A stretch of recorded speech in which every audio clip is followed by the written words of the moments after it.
Janji yang kau bawa, jangan jadi dosa. Dulu kau duduk di kursi wakil, tapi suara rakyat tak kau bawa ke permukaan, hanya jadi angin kecil. Ketika koruptor berpesta di atas penderitaan kami, kau memilih diam, membiarkan luka ini semakin dalam, menyayat hati. MOU, perdamaian kau biarkan terbengkalai.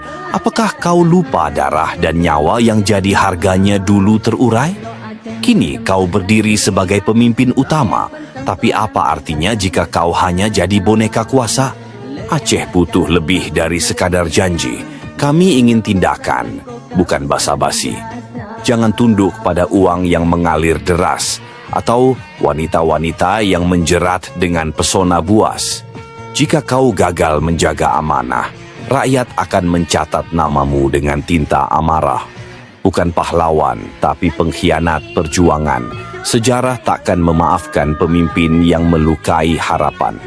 5 tahun bukanlah waktu yang panjang, jangan habiskan dengan kesalahan yang terulang. Bangun Aceh tanpa noda, tanpa kompromi, atau kelak kau hanya jadi simbol kegagalan negeri ini.